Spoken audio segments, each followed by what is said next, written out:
Hey guys, Desolate Magic here. It's time for the rest of the spoilers from Commander Legends. So first up, we've got Sky Diamond, which is the blue one. Somebody pointed out to me that these are reprints. I guess I didn't bother to look them up, but yeah, that ain't helping the price. These are under $1. I mean, they're one color, they cost 2, and they come in tapped. They're not very good. Then we've got Staff of Domination. It's a 3-cost artifact, and you can pay 1 and untap it, then pay 2, tap it and gain 1 life, pay 3, tap it and untap target creature, pay 4, tap it and tap target creature, and then pay 5, tap it and draw a card.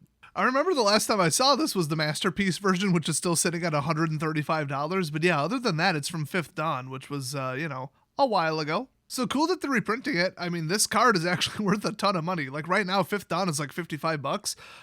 It looks like the reprint of this, even at rare, is pre-ordering at $40. I'm just going to take a wild guess. It's not because of the power level. It's because clearly if you add enough mana, you could just do an infinite loop. I don't even need to like Google, oh, what do people use this for? Karametra's Acolyte. There's one. Infinite loop. What a truly and sincerely broken card. I mean, just with Karametra's Acolyte, probably not even the best way to do it. If your devotion is 5 or above, you just gained 1 billion life. Who thought anything was okay about that card? Anyway, next up we got Scroll Rack. That's a famous card. I mean, for real, that's like an $80 card. So, I mean, even this version is pre-ordering right now for $50? Damn, bro. I mean, I was asking in the last couple videos, where's the money at? Well, they're showing it today. By the way, I absolutely love that this is a lighting and color corrected version of the original artwork from Tempest. That is awesome. I hate it when they just printed verbatim because, like, why? I mean, imaging technology and digital processing, scanning technology, everything was garbage back then. That's why, if you see the original art at, like, Magic Fest or whatever, you're like, oh, wow, that painting looks perfect. And then they scan it in and it looks like dull, gray, washed out crap. I know there's MTG purists out there where they're like, yeah, but the old cards had a look. Yeah, they do. They have a look that they look like complete ass. So fix it. It's called a restoration. I mean, one of my family members had some black and white photos that were taken, 1 million years ago, and I scanned them in and made them look like in Photoshop they were taken yesterday, and they cried when they saw them. Better is better, okay? I don't care what anybody says. So if you're not familiar, this is a 2-drop artifact to pay 1, tap it, exile any number of cards from your hand face down, put that many cards from the top of your library into your hand, then look at the exiled cards and put them on top of your library in any order. And every time somebody asks, why did they tell you to look at the cards, you're the one who put them there. It's because of the rules involving face down exiled cards. I'm not going to go into it, that's just why. Next up, Mulldrifter, because we haven't seen this card 1 billion times. This is approximately the 15th time this has been printed. So it's a 5-drop 2/2 elemental, so not that strong, but it's flying, which is cool. And then when it enters battlefield, draw 2 cards, and then it has Evoke 3. So Evoke is like you get the effect, but you don't get the creatures. So that's not actually true. You drop the creature into play, you get the ETB effect, and then it's immediately sacrificed. So you can get a death trigger too. So it's actually kind of not a well-designed mechanic as far as like fairness and people abusing it with ETB triggers. But yeah, I mean, pay 3, get 2 cards. I mean, that's literally just divination. That's a huge staple. And then, you might be able to pay 2 more and get a creature out of it. So it's a lot better than it looks. I quite like this creature. Next up, we got Najeela La Flor Filosa. So, I mean, this is Najeela the Blade Blossom. She was in, like, Battle Bond or something. So, I mean, that is the card. But that literally says Najeela the Sharp Flower. That's what it says. Anyway, it's a legendary creature, human warrior, 3/2 for 3. Whenever a warrior attacks, you may have its controller create a 1/1 white warrior creature token that's tapped and attacking, which you guys know that red-white warriors is like the shit right now as of a couple sets ago. And if you pay all 5 colors, untap all attacking creatures, they gain trample, lifelink, and have haste until end of turn. After this phase, there's an additional combat phase. I hate that effect. Activate this ability only during combat. So the color identity and the usability just went tits up, but I don't know. Well, I suspect that she's $15 for a reason, so somebody's out there playing her. I'm going to say 5-color humans commander. I don't know. I have no idea. I don't play commander. Well, she kind of did need a reprint because, she was only ever printed in Battle Bond and she's kind of expensive, so that's kind of cool. Next up, Arcane Cyanet. That's right, guys. It's actually pronounced Cyanet. Okay, I'm not going to go for that joke twice. It's Signet, as in the base word for signature. Like, who doesn't know that? Do you call yourself a medieval RPG player and not know that that's a Signet? Come on. But yeah, a long time ago when we had signets in the game, I don't remember what set it was, like Origins or something, I just straight-faced told people it's Cyanet, and I made it so obvious to point out, guys, it's actually Cyanet. I assure you, it's pronounced Cyanet. and then repeated it like an obnoxious amount of times during the video. And I guess people didn't catch on that it was a bit of a prank, which was kind of the point. But my God, did people lose their shit. But yeah, as ubiquitous as this card is, it was only ever in Commander 2020 and Throne of Eldraine, and that's it. So this card's like really recent, and I mean, it's a 2-drop, and then tap it, add 1 mana of any color in your commander's color identity. So I mean, yeah, people need this, you know? It's just another card that they printed that everybody in Commander now needs. Pretty darn annoying, if you ask me. We already had Command Tower, just saying. But yeah, this little sucker's floating in around like $4 or $5, so this should bring it down to like maybe 3. I mean, it can only go so low, honestly. I mean, they've been reprinted this rapidly, but I think they might cool off for a little bit. Even with Masters sets, in theory, coming back, I guess. They didn't really say that. But at about, $2, $3, I don't think it would be a terrible idea to buy up 100 of these. Just saying. It's a pretty, Class A- investment, or whatever the hell they're called. So next up, we got Kobold The Last U. And of course it's The Last U. There is only one of you. Anyway, it's a 3/7 for 6 Vigilance Reach, and when this card or another creature you control dies, return up to 1 other target creature card with lesser toughness from your graveyard to your hand. And this thing is toughness 7, so you could just go get some, like, I'm sure like a 15/3 or something exists in the game, so you could really, abuse the hell out of this. That said, this costs 6. Just a direct resurrection from the graveyard is, 5 at most. I mean, this is Eternal. There's better versions than just, Rise from the Grave or whatever the hell. And then you got to put the card in the graveyard somehow anyway. So, yeah, this is good, but it's not, that good. But it's still pretty good.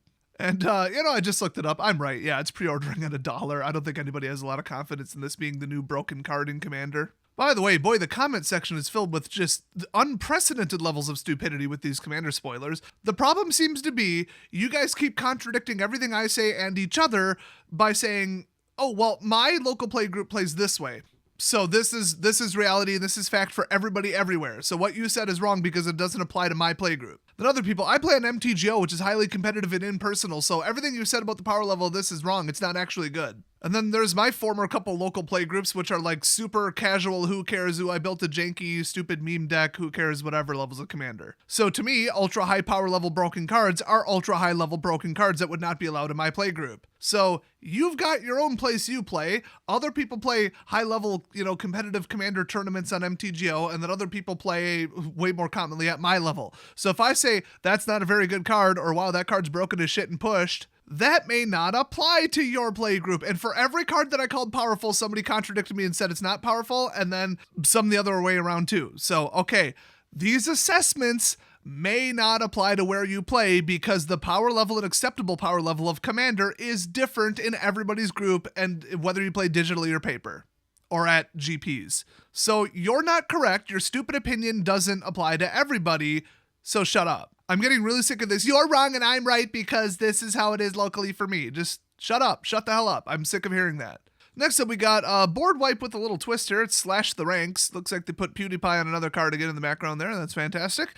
And it's a 5-cost sorcery in white. Destroy all creatures and planeswalkers except for commanders. So this is a brand new card. They're pre-ordering it at $4, so they think, it's playable but not, astonishing, which is what I would say, because, yeah, you get to keep your commander, but unfortunately they get to keep their commander. So you never know until you play it if that's going to be an upside or a downside. I don't like that. I'd rather just blow everything straight to hell. But a board wipe that includes planeswalkers, that's not the most common thing in the world, so, you could throw this in. Next up, Sweet Gum Recluse. It's a 0/3 for 6, so just absolute value town. Then it has Flash and Cascade and Reach. And then when it enters the battlefield, put 3 1/1 counters on each of any number of target creatures that enter the battlefield this turn. Wow, so now you're really banking on Cascade not backfiring on you. Because if you grab an aura or an enchantment or an artifact or anything that's not a creature, boy, did you just get screwed. Next up, we got Fleshbag Marauder. Again, it's 3/1 for 3, and when it enters the battlefield, each player sacrifices a creature. There are better ways to do that. And next up, I think almost all the rest are in foreign language, because we all know Wizards is trying to make up for the fact that they've been accused of massive discrimination of any kind. So they made it all better, guys, by spoiling half the cards in a foreign language. That makes up for everything they did. Yay. So anyway, this is Tago, Goblin Weaponsmith. It's a 3-cost legendary creature, Goblin Artificer, and when a land enters the battlefield under your control, create an artifact equipment token named Rock.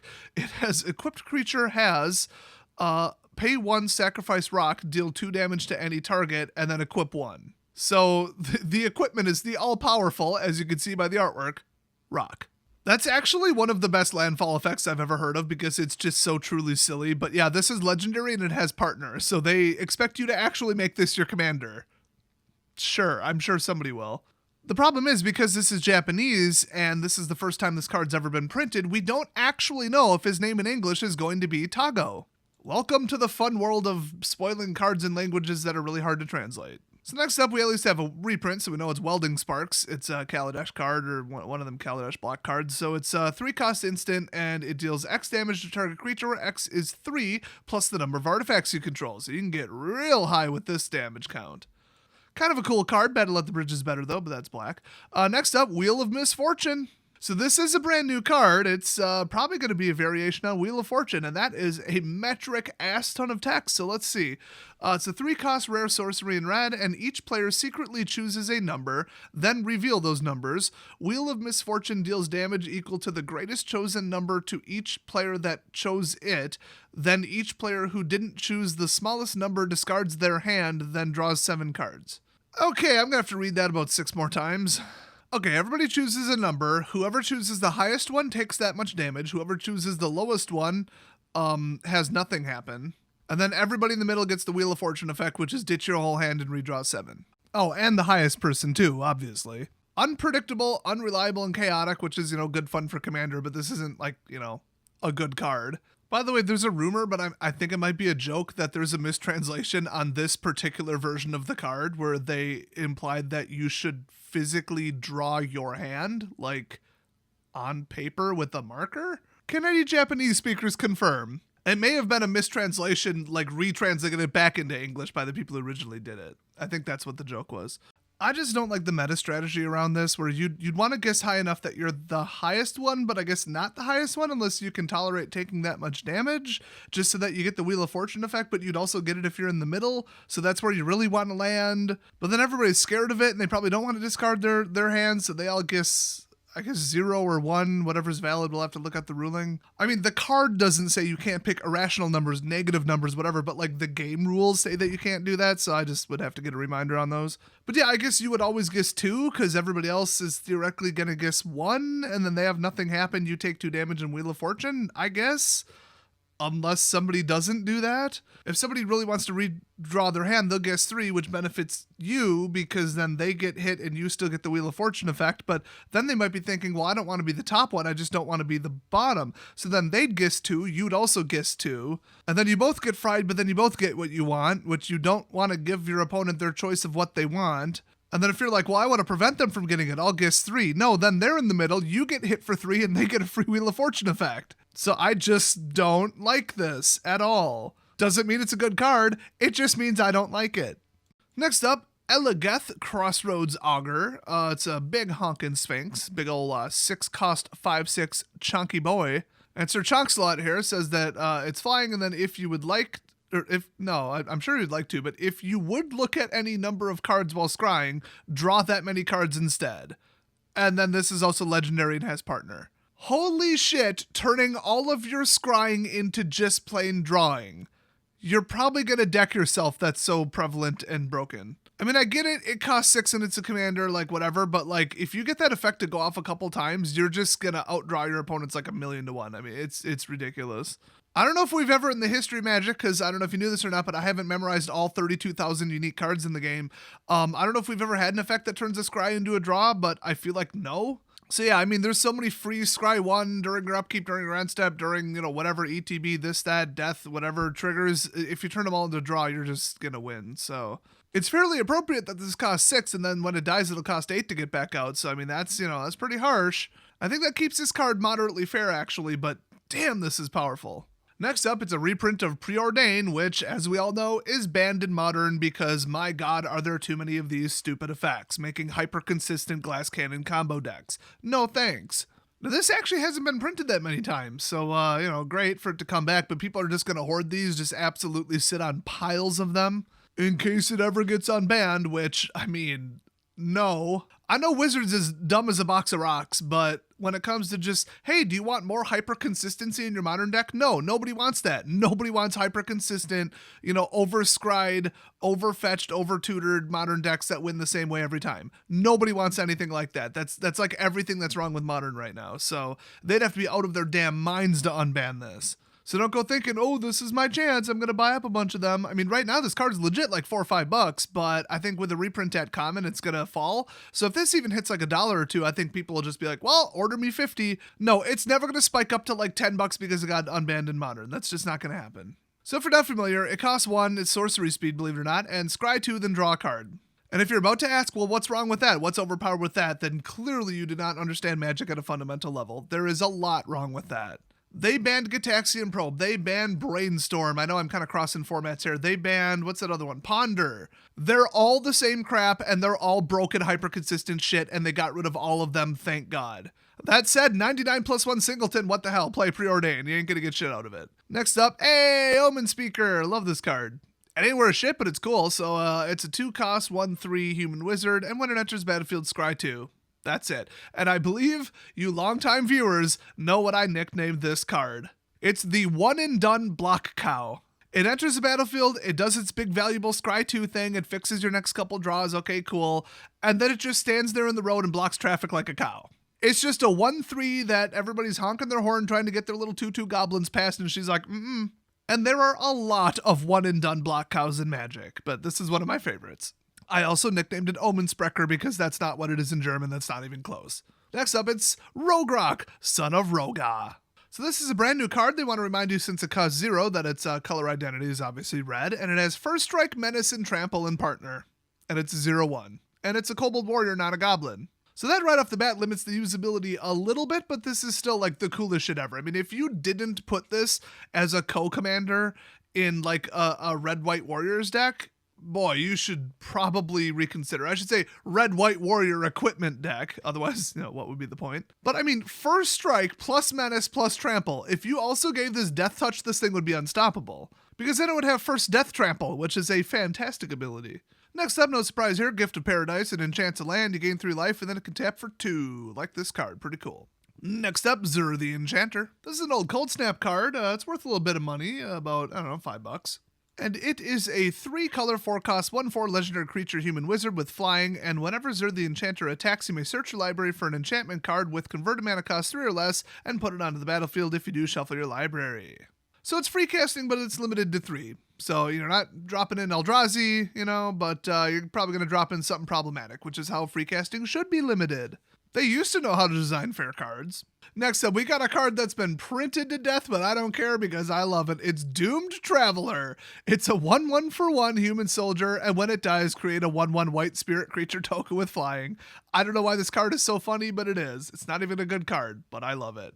And apparently so does Wizards, because it was in Archenemy, it was in Battle Bond, it's in Commander Legends now, it was in Conspiracy Take the Crown, it was in the original Conspiracy, it was in a dual deck, it was in another dual deck, it was in Iconic Masters, it was originally in Innistrad, and it was also on the list for the Mystery Boosters. Fun little bit of trivia about this card. How did he eventually die? The answer is, he got murdered to death. Next up, we got First Response. It's a 4-cost enchantment, and at the beginning of each upkeep, if you lost life last turn, create a 1/1 white soldier creature token. I feel like the whole crossing a turn thing is a little long to remember, but if it's in your hand, you'd probably note it. Kind of a neat card. I mean, this is not an aura, kind of hard to get rid of. It's kind of neat. Next up, Captain's Call. It's a 4-cost sorcery, and you just straight up create 3 1/1 white soldier creature tokens, but you can't do it at instant speed and ambush somebody, so I don't like it. I mean, 3 tokens for 4 mana is wonderful in like some kind of go wide boosty token deck or some kind of, I don't know, soldier, tribal, I don't know, but I like Raise the Alarm better. Next up, we got an interesting little card here, Laboratory Servant, I believe that translates to. And it is a, not zombie, but it's a Portuguese zombie, a Zumbi, and also a horror. So Mr. Zumbi here says, at the beginning of each end step, if you've activated an ability of a card in a graveyard or cast a spell from a graveyard this turn, then draw a card. So it's a little narrow, but I know a lot of decks that do that, so whatever. Next up, Ludwig's back. So Ludwig Necroalchemist is actually a Commander 2016 reprint, which is always appreciated. It's a legendary creature human wizard, of course, and at the beginning of each player's end step, that player may draw a card if a player other than you lost life this turn, and then it has partner. So each player, so it's as likely to help out your opponents as it is to help out you. That is stupid. Next up, it's Myriad Landscape. It's a land. It enters the battlefield tapped. You can tap it to add one generic, and if you pay 2 and tap it and sack it, search your library for up to 2 basic lands that share a land type, put them onto the battlefield tapped, then shuffle your library. So it's the good old delayed double Evolving Wilds. It's always nice to see, but it's been printed like 5 or 6 times and it's only $1, so no, actually, oh, pardon me, the Commander 2019 version is 50 cents. But you can never really have too many, especially with landfall being a thing now that they're pushing in this set pretty hard. Next up, another little Commander reprint here, 2017 and 2020. It's about a $4 card, so that's cool. Probably won't be after they print this, though. And it's Path of Ancestry. It's a land. It enters battlefield tapped, and then you can tap it and add 1 mana of any color in your commander's color identity when that mana is spent to cast a creature spell that shares a creature type with your commander's Scry 1. So it's just barely above Command Tower. Except that it comes in tab, so it's below Command Tower in my opinion.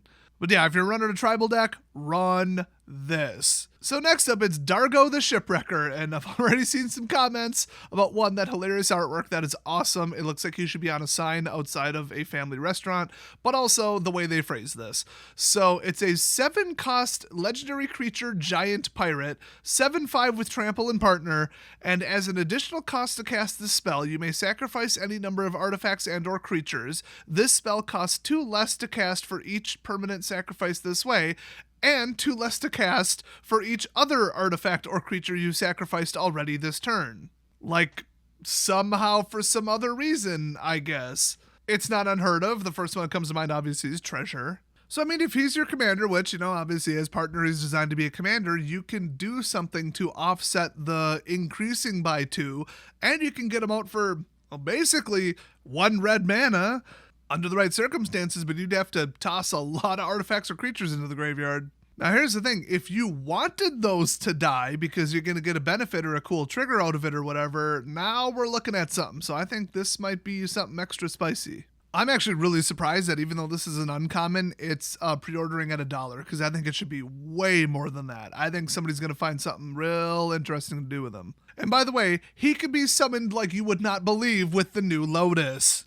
Because, you dropped in a 0-drop, then sacked it, so you already get 2 off, then you get +3. That's most of it. Next up, it's the only other Planeswalker with the borderless card in the set here, which totally didn't get leaked by some guy in Texas or whatever a long time ago. It's Jessica, who you obviously have to call Jessica. I mean, what else would you call her?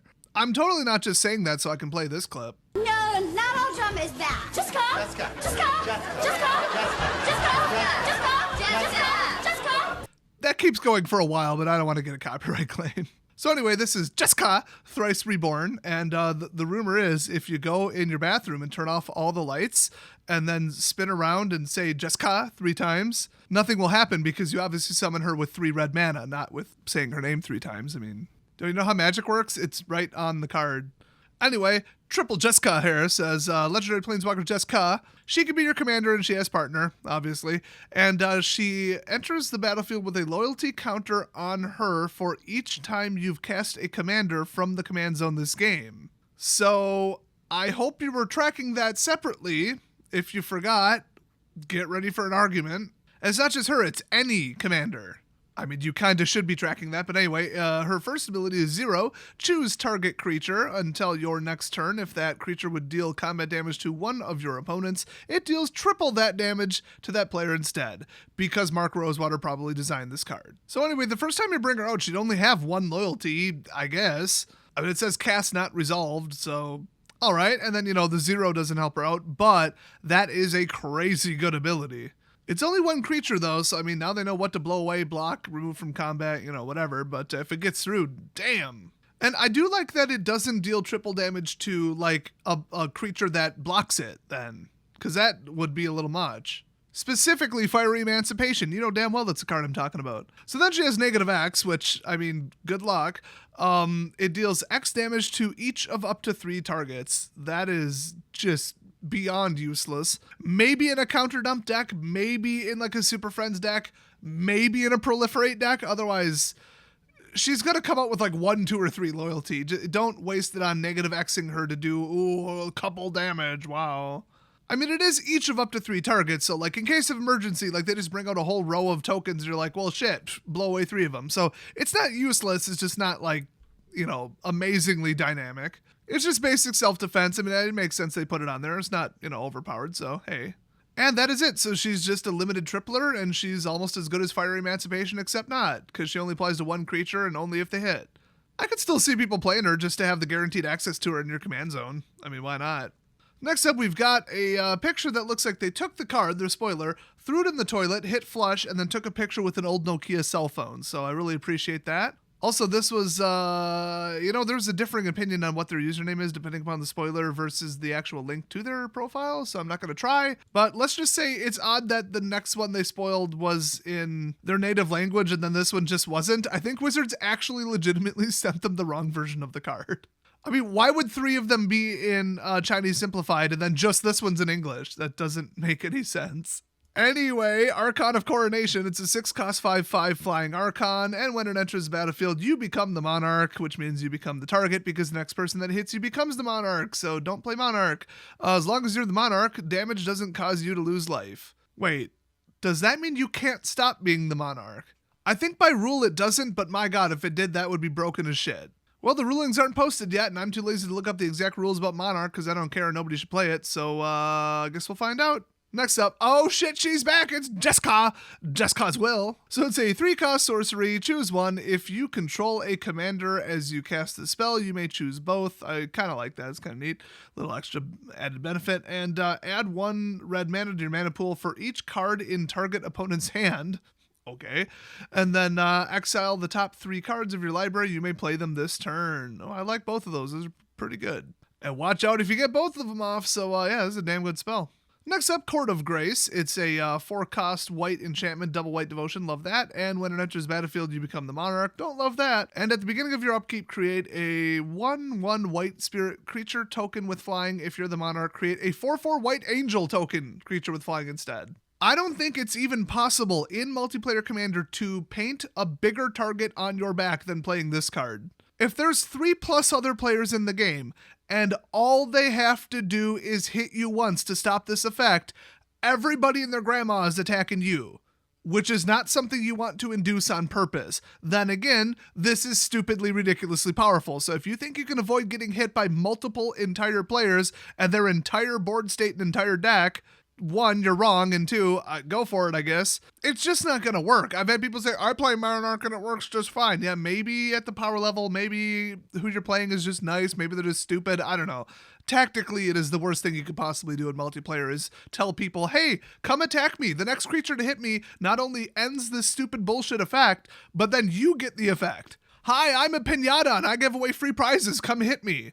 Like, literally everybody else in play is now focusing on you because they want to become the Monarch. That's just idiotic. In 1-1 Commander, it would probably actually work. But multiplayer, no. Don't do that. And I'm not just saying that because I run the polar opposite. It's called the Don't Attack Me deck. If you attack me, I am going to ruin your entire career. Aetherize, Aether Spouts, Deflecting Palm, or whatever, Dazzling Reflection, Dramatic Rescue. It's like, and then per attacker, I'm drawing a card because of Hesperia. It's just like, I'm the last person in the game you should ever possibly attack. That's what you want to do in multiplayer Commander. Let people know that if you attack me as opposed to any of the other options, you're going to lose your army. Guess what they do then? They don't attack you. You're not the priority. And you can sit there and just build up forces and then just steamroll somebody. So anybody saying, no, it'll work. It's the power makes up for it. No, you're wrong. Shut up. So next up, Kellers Son main familiar. It's a horse named Kellers. Okay, why not? So it's a 1/1 for 2 legendary creature horse. This was in Mark Rosewater's teaser list thing. Anyway, whenever a commander you control attacks, put a 1/1 counter on Kellers, and then it has partner. All right, I mean, or you could just play Luminarch and not make this your commander. That's all I have to say about that. So then we got Patron of the Valiant. It's a 5-cost creature angel with flying, and when it enters battlefield, put a 1/1 counter on each creature you control with a 1/1 counter on it. Boy, that's the definition of hit or miss. You would not want to drop this in at the wrong time, and I don't like cards that are time conditional. Next up, Belby, I guess, I don't know, Corrupted Observer. It's a 2-cost 2/2 zombie elf, and at the beginning of each player's post-combat main phase, that player adds 2 generic mana to their mana pool for each of your opponents who lost life this turn. And then they remind you, damage causes loss of life. Who the hell didn't know that? So yet another card that benefits everybody else just as much as it benefits you. I get it. There's a gimmicky, stupid deck that does that on purpose, but this is just plain stupid. Next up, Hunter's Insight. It's a 3-cost instant. Choose target creature you control. Whenever that creature deals combat damage to a player or planeswalker this turn, draw that many cards. Could have sworn there was an enchantment version of this. This is a one and done instant, but, and also it only targets 1 creature. But it's like 1 card per point of damage. That's not usually how that works. Usually it's just, oh, you hit them and I'll draw 1 card. So, boy, you put this on a trampler or a flyer, I guess, anything, you could just draw, your whole damn hand back. I mean, this is crazy. This is a really, really, really powerful card. And you can cast it at the last second once you already know it's unblocked because it's instant speed. Next up, Court of Ambition. It's a 4-cost enchantment, and when it enters battlefield, you become the monarch. Oh goody, good luck with that. And at the beginning of your upkeep, each opponent loses 3 life unless they discard a card. If you're the monarch, instead, each opponent loses 6 life unless they discard 2 cards. This will definitely cause in a multiplayer game people to attack you. And by that, I mean physically. Outside the game, they are going to attack you with furniture. A recurring free, no tap, no sack, no mana double discard effect that's also slowly killing them. They're not just going to hit you to become the monarch, they're going to hit you to get you the hell out of the game. It's a powerful card, but I gotta say, you are going to attract epic levels of hate by playing this. Next up, Core Cartographer. It's a Core Scout, and it's 2/2 for 4, but when it enters the battlefield, you may search your library for a Plains card, put it on the battlefield tap, then shuffle your library. That's kind of shit for 4 mana. Just play, Expanding Horizons or whatever? That's a way better card. It's something Horizon, I don't remember. Next up, we got Livio, Oathsworn Knight. He's a 2-cost legendary human knight with partner, so another commander card there. And 2/2, okay, cool. And then if you pay 1 plus a white for 2 total, choose another target creature. Its controller may have it exiled with a divinity counter on it. And then if you pay 3 and tap him, then return all creatures with a divinity counter on them from exile to the battlefield under their owner's control. So a delayed overpriced flash effect that requires a ton of mana to pull off, and if he dies, you're screwed. Well, if you bring them back, it's the same zone. It doesn't reference them by the action that put them there, which is nice, but still, this is just like weird. Like there are so many better ways to do recurring widespread flash, or flicker, not flash. Just why would you do it this way? This is such a waste of a commander. I don't know. Maybe you got some wild ETB deck and you want your commander to guarantee to flash stuff. Whatever. I don't know. Next up, oh yeah, classic card. It's ya boy, the 9th Bridge Patrol. He's a 2-cost dwarf soldier, and whenever another creature you control leaves the battlefield, put a 1/1 counter on 9th Bridge Patrol. It's dumb, it's gimmicky, it barely even qualifies in a flicker deck, but yeah, we had some fun with this last time it was in Standard. Me and my friends put this in such trolly dumb decks. It was so hilarious. And that is it for today's spoilers. Of course, we had the Lotus, but I made a separate video on that, so if you didn't see it, go check it out manually, I guess. And I can't wait to see what fetch lands are in the set, because they have virtually promised that there are fetch lands in the set. So I can't wait for that. Thanks for watching, everybody, and I'll see you guys next video.